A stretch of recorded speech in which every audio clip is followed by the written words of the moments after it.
o Mauro Cid foi questionado pelo Moraes, tal, deu várias versões de novo, né, sobre os fatos, mas um aspecto chama muita atenção. E esse aspecto está aqui nesse vídeo com a pergunta do Fux. Vamos assistir.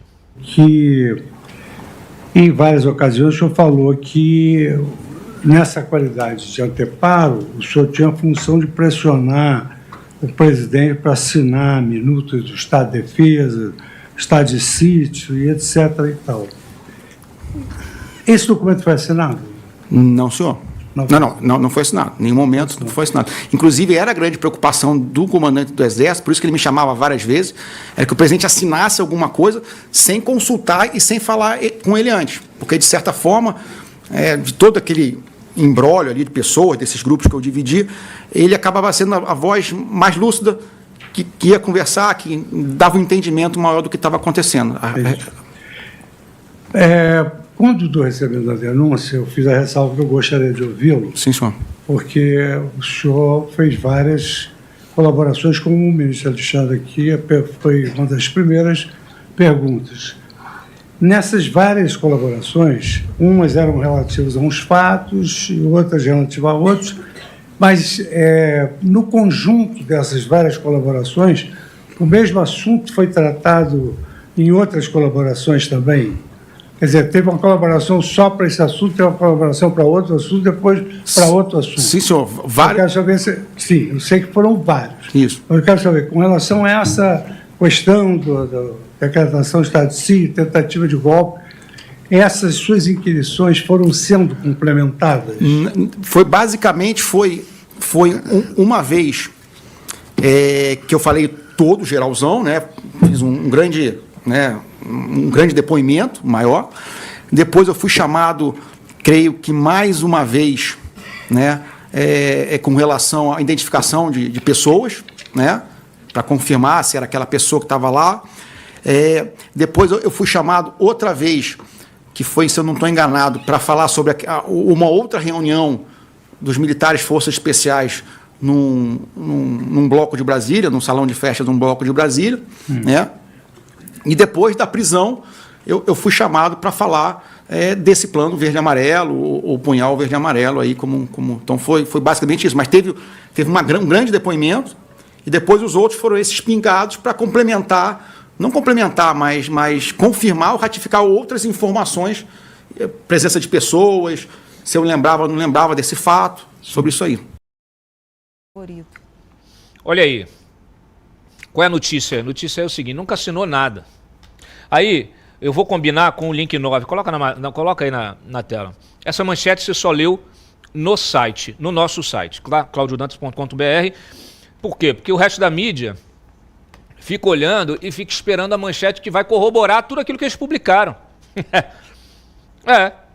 Então, o pessoal não está olhando o que está acontecendo. É igual hoje de manhã. Hoje de manhã, estava lá, aí a minha repórter me mandou assim, Cláudio, o Garnier chorou. Eu falei, deixa eu ver, chorou não, ele se emocionou, embargou a voz. Claro, ele ficou sem poder fazer a passagem de comando, o sujeito trabalha na Marinha 50 anos, e por causa dessa confusão toda não conseguiu se despedir da sua instituição. Embargou a voz. Aí sabe o que os coleguinhas todos estavam lá? Chorou. Não chorou. Então assim, não adianta, a mídia vai querer te passar uma ideia das coisas distorcida. Por quê? Porque tudo que eles querem é que a versão que eles bancaram não seja desmentida. Então ninguém publicou essa manchete. Isso aqui você só leu aqui. E o que diz? Coloca ali, explode aí. Ele disse que o decreto Bolsonaro só seria usado caso houvesse confirmação de fraude eleitoral. Por isso que ele ontem ficou explicando. Por isso que o Bolsonaro toda hora queria saber. Tem fraude? Não tem fraude. Tem fraude ou não tem fraude? Tem fraude ou não tem fraude? Então tá lá escrito, tá lá, ó. A frase dele aqui, ipsilíteris. Sempre se teve uma ideia de que se pudesse aparecer uma fraude real nas urnas. Tanto que, em todas as minhas mensagens, em todas elas, eu falo que não foi encontrada nenhuma fraude, que tudo ficou no campo da estatística e que, de certa forma, não ia acontecer nada. Então isso quem está dizendo é o próprio Cid, é o próprio Mauro Cid. Volta para mim. É o próprio Mauro Cid. Percebam?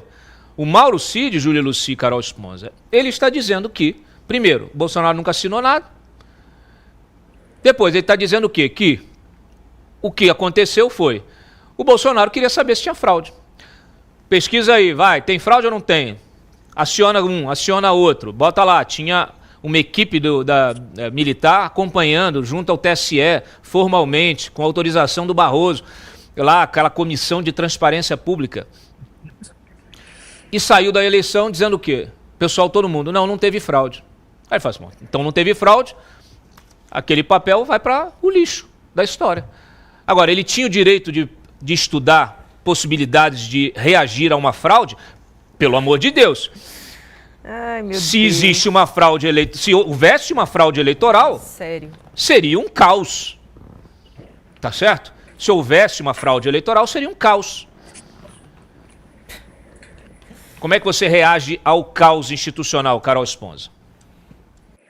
Não, sobre essa questão das urnas, também não é crime você questionar urna eletrônica, né? Não tem nenhum artigo que fale que você não pode questionar as instituições no Brasil. Ao contrário, o que se espera de políticos, né, de parlamentares, é que a gente questione tudo o que está acontecendo para saber se a democracia está funcionando como deve funcionar. E aí, né, lembrando, a gente até trouxe aqui como ele chama mesmo? É o Carlos do Grupo Voto, eu esqueci o sobrenome dele, que é quem fez a auditoria das urnas. Engraçado que ninguém que contratou isso tá no inquérito, né? Mas isso é uma outra questão. Mas em nenhum momento ele dá um laudo conclusivo falando que as urnas eletrônicas não são passíveis de fraude. E assim, a gente precisa poder falar sobre isso.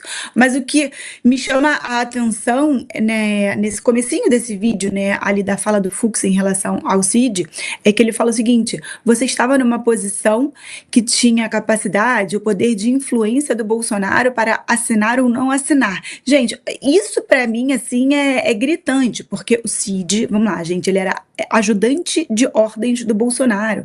Ajudante de ordem cumpre ordem, ainda mais vindo de um militar, que é da função do exército simplesmente cumprir a ordem sem questionar. Imagina numa guerra um soldado questionando o comandante em chefe, né, que é o Bolsonaro, ou qualquer que seja, um coronel do exército, ele deve ou não fazer aquilo ali. No exército você cumpre uma ordem. Essa era a função do Mauro Cid. O Mauro Cid não era um assessor do Bolsonaro, não era um coleguinha que dava opinião sobre os assuntos. Então você imputar isso a ele, né, como o ministro faz ali, falando, não, era o seu papel fazer isso, é um desvio de função ali do Mauro Cid, uma tentativa de empacotar essa narrativa falaciosa que a gente está assistindo. Luci. Bom, voltando agora, posso falar do Mauro Cid? Deve falar do Mauro Cid. Bom, Mauro Cid, em todos... Que é igual o Moraes. Calma, você terá sua vez. Você terá sua oportunidade. Sua Inclusive, oportunidade. ontem o ministro Alexandre de Moraes, ele também não estava muito grosso, né? Ele estava mais contido, né? Então, isso a gente vai falar sobre isso. Segura aí. Mas, Ele estava mais contido. Segundo a Paquita de outra paraestatal, ele está muito pressionado. Então, eu acho que isso está influenciando, porque ele está sendo visto por muitas pessoas, né? Mas houve ali, eu achei bastante respeitoso, tanto a forma como ele perguntava, quanto a forma como as pessoas estavam respondendo. Mas vamos lá, o Mauro Cid. Pontos importantes do depoimento dele para a gente trazer aqui um resumo para as pessoas que não puderam assistir, mas reitero a necessidade de todo brasileiro assistir. Ele falou o tempo inteiro que o presidente Bolsonaro pediu para que fossem feitas análises dos resultados das urnas, a fim de que fosse averiguado se houve ou não fraude. E aí, gente, eu quero dizer para vocês que houve sim resultados muito estranhos na eleição de 2022, tá? Eu mesma verifiquei no site do TSE. Ele também disse que tudo que estava sendo analisado era no site do TSE. Que tipo de resultado estranho? Cidades em que o deputado federal mais votado era um bolsonarista e o presidente Bolsonaro teve 0 votos ou 1 voto. Eu acho isso muito estranho, Cláudio. É estranho. Eu acho isso muito estranho. Eu mesma tive o trabalho de verificar a época. E esse tipo de situação, cidades que o presidente Bolsonaro não recebeu nenhum voto. Assim, Maricá. Isso não aconteceu em nenhuma cidade com o presidente Lula, tá? Então, houve houve ali um período em que muitas pessoas se debruçaram e, gente, ser eleitor, ser cidadão, significa fazer isso também. É lógico. Qualquer processo institucionalizado numa democracia, ele é passível de ser questionado por quem banca a democracia. A gente não pode aceitar que nenhum processo, inclusive o eleitoral, feito, instrumentalizado por meio de urna eletrônica, ele seja alçado à categoria de Deus. Eu não posso questionar a urna. Uai, mas então, peraí, a urna agora é Deus? E eu preciso aqui lembrar que só o Brasil, tá? Tem uma eleição 100% digitalizada da forma como é a nossa, num país continental. Estados Unidos, até hoje, as pessoas vão presencialmente lá votar. O Trump quer acabar com o voto em correios, que é uma coisa que me chama a atenção, eu acho bastante estranho, inclusive. Já vi a cédula americana, a pessoa recebe na casa dela. Onde que você vota, ela manda no correio. Eu acho... Eu voto pelo correio. Você vota pelo correio? Em Portugal. Pois é. Nos Estados Unidos ainda tem isso também. No Japão, eu já comentei aqui, as pessoas vão lá, elas fazem um furo no papel para não ter nenhum risco de nada. Então... acredito que o brasileiro deve brigar pelo direito de questionar a falta de acesso à auditabilidade. Ah, mas o sistema ele é auditável? Ok, mas o brasileiro quer ver. E está no direito, porque é o brasileiro que está bancando todo esse sistema. Então, houve uma série de discussões à época, porque... inclusive a forma, né? Eu me lembro que eu estava assistindo o resultado eleitoral na paraestatal, como diz a Carol, e é impressionante como as pessoas que estavam narrando aquele momento ali, elas já sabiam, nesse ponto aqui vai começar a virar. Isso é uma coisa que me chamou a atenção. Como é que eles sabiam que ia começar a virar? Você assistiu isso, Cláudio? Não, eu Gente, não... vão lá, olhem lá. Eles sabiam exatamente. A curva do Bolsonaro tá aqui, a curva do Lula tá aqui. Vai chegar um momento que vai cruzar e vai... Deixa eu te falar, isso aí é uma questão que depende muito assim da onde já foi apurada. Da região, né? Da região em que já foi apurado. E a totalização dessas urnas. Então é lógico, se você começa uma apuração na região sul, sudeste, quer dizer, se a apuração ela é mais veloz nessas regiões, que a gente sabe que o mapa eleitoral mostra claramente a divisão, norte, nordeste ali, e o resto do país, né? Resto do país Bolsonaro, norte, nordeste Lula. Aí você tem, é claro, alguns clusters dentro dessas regiões. Mas se essa totalização ela avança mais rápido nesses estados do sul, ela vai, o que vai acontecer? Vai crescer o candidato e depois, quando começar a haver a totalização do norte e nordeste, vai haver uma reversão dessas expectativas, porque você cresce de um lado, porque aqui está mais apurado. E aqui está a apuração ainda acontecendo. Então, isso, inclusive, nós temos aí lugares no Brasil que nós temos fuso horário diferente. Então, esse fuso horário vai interferir, inclusive, no fechamento das urnas, no início da apuração. Então, eu não caminharia a discussão para esse tipo de questionamento. Por quê? Não é que a urna seja Deus. Eu realmente não acredito que seja, muito pelo contrário. Eu, por muitos anos, fiz o debate qualificado sobre a impressão do voto.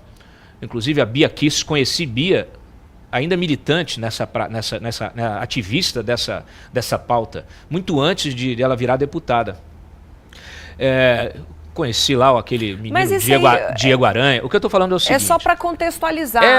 Mas eu acho que a gente tem um compromisso aqui, que é o seguinte. Nosso compromisso é com... A gente tem que ter um cuidado, porque esse tema das urnas ele já foi fetichizado. Sim. Foi fetichizado. Então, assim, lógico que nós temos que ter um voto impresso. É óbvio, porque um voto não pode ser um bit.